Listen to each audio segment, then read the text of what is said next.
में पूछा गया था ट्रिग्नोमेट्री चैप्टर से। एक बार इस क्वेश्चन को तो ट्राई करना ही चाहिए सॉल्यूशन देखने से पहले, है ना। बहुत टफ नहीं बोल सकते इस क्वेश्चन को, क्योंकि बस एक बात, एक अप्रोच अगर तुम्हारे दिमाग में क्लिक कर जाए ना तो ये क्वेश्चन बहुत ही आसानी से बन सकता है। वो क्या अप्रोच है डिस्कस करेंगे, लेकिन एक बार ट्राई कर लेना, है ना। एक बार पहले ट्राई कर लेना। समेशन का मतलब तो तुम्हें क्लियर होगा कि यहाँ पर k का वैल्यू जो है, k यहाँ भी है और यहाँ भी है। k का वैल्यू 1 पुट करेंगे पहले, एक टर्म बनेगा, फिर 2 पुट करेंगे तो दूसरा टर्म बनेगा, फिर 3 पुट करेंगे तो तीसरा टर्म बनेगा। इस तरीके से यहाँ पर समेशन का अपर लिमिट 13 है, 13 तक पुट करना पड़ेगा और टोटल 13 जो टर्म बनेंगे, 13 टर्म बनेंगे, सबको जोड़ना पड़ेगा। समेशन का मतलब मालूम है ना, इसका मतलब है कि सबके बीच में ऐड लगाना पड़ेगा, है ना, और तब उसको बनाना पड़ेगा। और तुम अगर थोड़ा सा समझदारी दिखाओ ना तो ऐसा करना मेरे भाई बहुत ही बेवकूफ़ी होगा, क्योंकि यहाँ 1 रख करके जो बनेगा, 2 रख करके जो बनेगा, इस तरीके से 13 टर्म को सॉल्व करना बहुत मुश्किल हो जाएगा, क्योंकि हम लोग एलसीएम नहीं ले पाएंगे। क्योंकि जहाँ पर k का वैल्यू 1 2 3 पुट कर रहे हैं ना, वो डिनोमिनेटर है, एलसीएम नहीं ले पाएंगे, समस्या होगा। तो फिर क्या करें? फिर यहाँ पर ना इसको ना अभी वैल्यू पुट करने से पहले ना इसको थोड़ा सिंप्लीफाई करने का कोशिश किया जाए बालक। इस क्वेश्चन को, है ना, समेशन पुट करने से पहले इसको सिंप्लीफाई करने का कोशिश किया जाए, है ना, थोड़ा सिंपल बनाने का कोशिश किया जाए, है ना। कैसे कोशिश करेंगे ध्यान से समझोगे। इस 1 को थोड़ा सा चेंज करके लिखा जाए, इसको भी टच नहीं किया जाए, क्योंकि इसको बिना वैल्यू पुट किए क्या टच करोगे, कर ही नहीं सकते। तो 1 को थोड़ा सा ना हम लोग चेंज किया जाए, 1 को कुछ आइडिया लगाया जाए कि 1 को क्या लिख सकते हैं। अगर तुम 1 को कुछ लिखना चाहोगे ना तो दिमाग में एक आइडिया आएगा, ध्यान से समझो। इस एंगल पार्ट को और इस एंगल पार्ट दोनों को देखो। इससे जब तुम इसको माइनस कर रहे होगे ना, देखो इससे, किससे, π/4 से। एकदम ध्यान से देखना, शुरुआत में ही बस 1-2 मिनट का ही तो बात है, उसके बाद ये क्वेश्चन बहुत आसान हो जाएगा। मतलब कॉन्सेप्ट सीखने के बाद तुम भी इस क्वेश्चन को बहुत ही आसानी से बना लोगे। π/4 प्लस kπ/6, है ना, इससे हम माइनस कर लिए, इससे हम माइनस कर लिए, किसको माइनस कर लिए, π/4 प्लस k-1/6, और यहाँ पर मेरे भाई पाई है ना, इसको माइनस कर लिए। दिमाग लगाओ क्या होगा अगर हम लोग इससे इसको माइनस करें ना, तो ये π/4 माइनस की वजह से कट जाएगा। और ये देखो यहाँ पर kπ/6 है, ये माइनस kπ/6 बनेगा और एक बनेगा माइनस π/6। मतलब अगर इसको तुम सॉल्व करके देखोगे ना तो ये पूरा का पूरा मेरे भाई, ये पूरा का पूरा π/6 बन रहा होगा, π/6 बन रहा होगा। बात क्लियर है ना। ये पूरा का वैल्यू π/6। अगर हम π/6 के पहले साइन लगा दें तो साइन π/6 का वैल्यू 1/2 होता है। ध्यान से सुनना, है ना, साइन π/6 का वैल्यू 1/2 होता है। और इस 1/2 को, ये तो पूरा 1/2 है ना, ये तो पूरा 1/2 है। इस 1/2 को अगर हम 2 से मल्टीप्लाई कर दें तो 1/2 इंटू 2 कैंसिल होकर 1 बन जाएगा। यानी कि 1 के जगह पर ये लिख सकते हैं, 1 के जगह पर मेरे भाई ये लिख सकते हैं। अगर 1 के जगह पर ये लिख सकते हैं तो 1 के जगह पर ये भी तो लिख सकते हैं ना मेरे भाई, 1 के जगह पर ये भी तो लिख सकते हैं, क्योंकि साइन ये पूरा तो π/6 ही तो है, ये पूरा π/6 है, और साइन π/6 1/2 और 2 से 2 कैंसिल होकर के 1। बस यही करना था, क्वेश्चन बन गया। बस अब आगे अप्रोच देखो, बड़ा ही आसानी से अब ये क्वेश्चन बनेगा। बस इतना समझना था तुमको, इतना समझ गए तो ये बड़ा ही भयंकर सा दिखने वाला जेईई एडवांस का क्वेश्चन, जिसमें बहुत सारे बच्चे फंसे हुए हैं, है ना, बहुत सारे बच्चे ऐसे क्वेश्चन में स्ट्रगल कर रहे वाले, है ना, कि कैसे बनेगा। बड़ा ही आसान सा लॉजिक था इसका, बड़ा ही आसान था।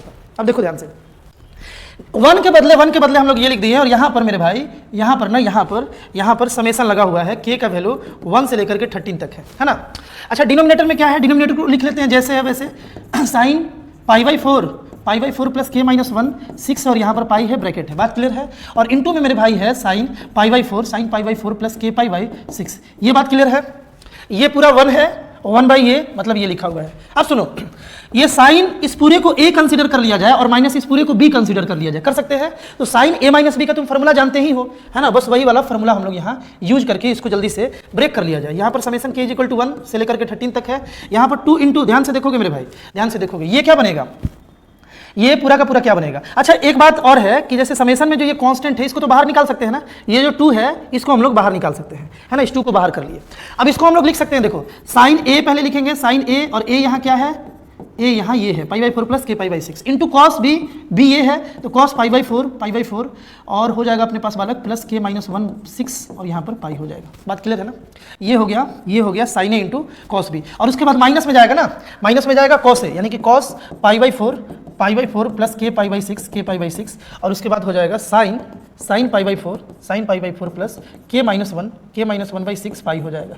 कोई दिक्कत यहाँ तक मेरे भाई? यहाँ तक दिक्कत नहीं होना चाहिए। अच्छा यहाँ पर माइनस में है ना, इस पूरे को सॉल्व करके तो ये बात आया और ये डिनोमिनेटर है तो डिनोमिनेटर को तो डिस्ट्रीब्यूट कर सकते हैं ना दोनों टर्म्स पर, तो इस डिनोमिनेटर को हम यहाँ भी लिख दिए और यहाँ भी लिख दिए है ना। डिनोमिनेटर को लिख लिया जाए, डिनोमिनेटर प्रोडक्ट में है तो कुछ कैंसिल होने का मेरे भाई यहाँ पर चांस है ना। और उसके बाद क्वेश्चन बहुत ही सिंपल बनने वाला है, एकदम ध्यान से देखते चलो।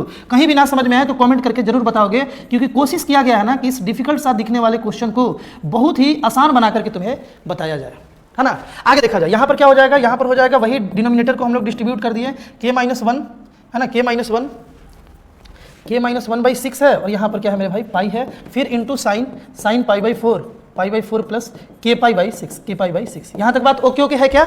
अब देखो यहाँ से कुछ कैंसिल हो रहा है क्या मेरे भाई, यहाँ पर देखो ध्यान से, तो ये और ये कैंसिल हो गया, एक ही बात था। और उसी तरीके से मेरे भाई ये और ये यहाँ पर कैंसिल हो गया। अब कुछ सिंपल होते हुए दिख रहा है, एकदम ध्यान से समझोगे, ध्यान से यहाँ पर समझोगे। अब तुम बताओ यहाँ पर 2 तो बाहर निकाल लिए थे समेशन से, k = 1 से 13 तक था। Cos same angle by same angle, देखो cos same angle by same angle को हम लोग कॉट सेम एंगल बोल सकते हैं क्या, कॉट π/4 प्लस k-1/6 पाई, ये बात बोल सकते हैं क्या। बीच में माइनस का माइनस, कॉस सेम एंगल है, देखो कॉस के साथ सेम एंगल, वही एंगल यहाँ है, कॉट लिख सकते हैं, कॉस बाई साइन कॉट होता है, तो ये हो गया कॉट π/4 प्लस k π/6। यहाँ तक अगर कोई बात में दिक्कत हो तो जरूर बताओ। अब देखो इसको सोचना डिफिकल्ट था, यहाँ पर k का वैल्यू पुट करना डिफिकल्ट था, क्योंकि डिनोमिनेटर में जा रहा था एलसीएम कैसे लेते, यहाँ बड़ा आसान हो गया। इसी चीज को सिंप्लीफाई करके ऐसा बना दिए। अब ये क्वेश्चन में अगर हम k का वैल्यू पुट करें ना तो बड़ा ही आसान हो गया और बहुत ज्यादा इजी होने वाला है, बस ध्यान से देखते जाओ, बहुत ज्यादा, अब तो तुरंत बनने वाला है, ध्यान से देखोगे। 2 इंटू, अब अगर हम समेशन का यूज करें, समेशन का कॉन्सेप्ट यूज करें, मतलब क्या कि k का वैल्यू 1 पुट करेंगे, फिर 2 पुट करेंगे, फिर 3 पुट करेंगे, 13 तक और जोड़ते जाएंगे। 1 पुट करेंगे तो ये 2 टर्म मिलेगा, है ना। पहले 1 पुट करते हैं, देखो पुट करके यहाँ पर देखते हैं क्या पैटर्न मिल रहा है, और उसमें से भी बालक ज्यादातर चीज कट जाएगा, देखोगे कैसे कटेगा। 1 पुट किए ना तो यहाँ से कॉट 1 पुट किए तो ये 0 बन गया, कॉट π/4 हो गया, फिर माइनस यहाँ 1 पुट किए तो क्या हुआ मेरे भाई, कॉट π/4 प्लस 1 पुट किए हैं, k का वैल्यू 1 पुट किए हैं तो यहाँ पर हो गया π/6। आगे अब इसको हम ऐड कर देंगे, ये एक टर्म बना। जब हम 2 पुट करेंगे तो उसमें ऐड करेंगे, 2 पुट कर लिया जाए, यहाँ 2 पुट करोगे तो ये हो जाएगा कॉट π/4 प्लस यहाँ 2 पुट किए तो ये बन गया π/6, है ना। देखो तो ऐसा बन रहा है क्या, ये माइनस में बन रहा है मेरे भाई, ये प्लस में बन रहा है, दोनों कट जाएगा, बहुत सारा टर्म्स कैंसिल होने वाला, ध्यान से देखते जाओ।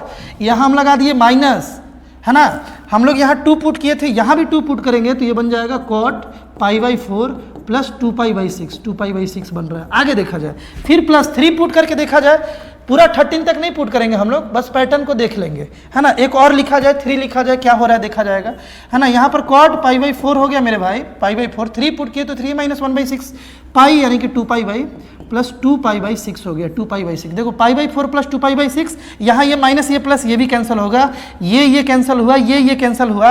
अब तुमको पैटर्न हल्का फुल्का समझ में आने लगा होगा। 3 पुट किए थे ना तो यहाँ पर 3π/6, तुमको आइडिया लगने लगा होगा मेरे भाई, ध्यान से सुनो, तुमको आइडिया लगने लगा होगा कि ये भी इससे कटेगा, ये भी इससे कटेगा, सब कटेगा। लास्ट वाला टर्म 13 पुट करके देखा जाए क्या हो रहा है। यहाँ पर अगर हम लोग 13 पुट करें ना, और ये सब किससे मल्टीप्लाई हो रहा है, 2 से, ये सब यहाँ से जो भी वैल्यू निकलेगा ना वो 2 से मल्टीप्लाई होगा, है ना। तो बहुत सारा टर्म यहाँ पर मेरे भाई कैंसिल हुआ। अब हम लोग 13 पुट कर रहे हैं, 13 पुट करें तो ये बन जाएगा कॉट, 13 पुट करें तो ये बन जाएगा कॉट π/4, है ना, 13 - 1 यानी कि हो गया प्लस 12π/6 ये हुआ। और यहाँ पर अगर हम लोग 13 पुट कर ले तो माइनस कॉट π/4 प्लस 13π/6 हो गया, 13π/6 हो गया। बात क्लियर है ना।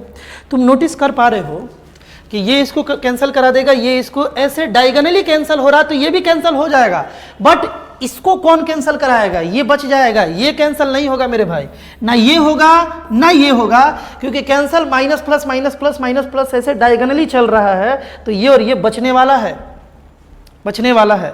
तो अब हम सारा टर्म, अब बीच वाला वैल्यू हम लोग क्यों निकाले, वो तो कैंसिल होने वाला है, वो तो आइडिया लग ही गया, उसको नहीं निकालेंगे, टाइम बचाएंगे। और यहाँ पर इस पूरे क्वेश्चन को सॉल्व करना कितना आसान हो गया, तुम ध्यान से देख पा रहे होगे कि बस अब हम लोगों को 2 इंटू कॉट पाई बाई 4 है ना, कॉट पाई बाई 4 का तो वैल्यू भी हम लोग जानते हैं। फिर यहाँ पर इसके बगल में माइनस है, तो एक बाकी सब कट गया, ये बच गया, तो इसको भी लिख लेते हैं minus cot pi by 4 plus 13 pi by 6। ऐसा कुछ डेटा अपने को मिल रहा है मेरे भाई, है ना। ऑप्शन को एक बार देख लेते हैं, क्योंकि ऑप्शन के अनुसार ही हमें सोचना होता है। देखो ऑप्शन कुछ ऐसा आ रहा है, यहाँ से आएगा क्या, ध्यान से देखा जाए, यहाँ से मेरे भाई आएगा क्या ऑप्शन, देखा जाए यहाँ पर अपने पास क्या होगा, यहाँ पर अपने पास होगा 2 इंटू इसका वैल्यू तो 1, तुम सब लोग जानते हो, और इसको थोड़ा सा सॉल्व किया जाए, ये हो जाएगा अपने पास, एलसीएम होगा अपने पास 12 होगा, है ना, एलसीएम होगा 12 और यहाँ पर 26 और 3, यानी कि ये हो जाएगा मेरे भाई 29 पाई बाई 12 हो जाएगा, 29 पाई बाई 12, ऐसा कुछ डेटा आएगा। आगे सोचा जाए 2 इंटू 1 माइनस, इसको कैसे लिख सकते हैं, 12 2 जा 24 है ना, यानी 2 पाई प्लस समथिंग में इसको लिख सकते हैं। ध्यान से समझना, इसको ऐसे लिख ले क्या, 2 पाई प्लस 5 पाई बाई 12 ऐसे लिख सकते हैं क्या, देखो तो इसको सॉल्व करने पर यही आएगा क्या, 24 और 5 29 हो जाएगा। और तुम जानते हो कि cot 2 pi plus theta cot ही थीटा होता है ना, यानी कि इसको सिंप्लीफाई करके ऐसे, और इसको लिख सकते हैं हम लोग 1 माइनस कॉट 5 पाई बाई 12। और ये क्या है, ये 75 डिग्री है यार, कॉट 75 डिग्री का वैल्यू तुम निकाल भी सकते हो, लेकिन सलाह ये भी यही रहेगा कि हमेशा तुम ऐसे वैल्यू को याद करके रखो। और अगर तुम्हें इसका वैल्यू याद है तो यार हम तुमको बता दें, कॉट 75 डिग्री का जो वैल्यू है ना, वो होता है 2 माइनस रूट 3। 2 माइनस रूट 3 यहाँ पुट कर दे इसके बदले, है ना, तो 2 माइनस रूट 3 हो जाएगा। और यहाँ पर अगर देखा जाए तो 2 इंटू 1 माइनस 2 प्लस रूट 3 आ गया, यानी कि 2 इंटू ये हो गया रूट 3 माइनस 1, है ना, रूट 3 और यहाँ से माइनस 1, ये अपना राइट आंसर है। देख लिया जाए कौन अपना ऑप्शन है, 2 माइनस रूट 3 माइनस 1 था ना, 2 इंटू रूट 3 माइनस 1 था, यानी कि ऑप्शन नंबर जो है ना मेरे भाई, ऑप्शन नंबर जो है 3rd, ये इसका राइट आंसर है।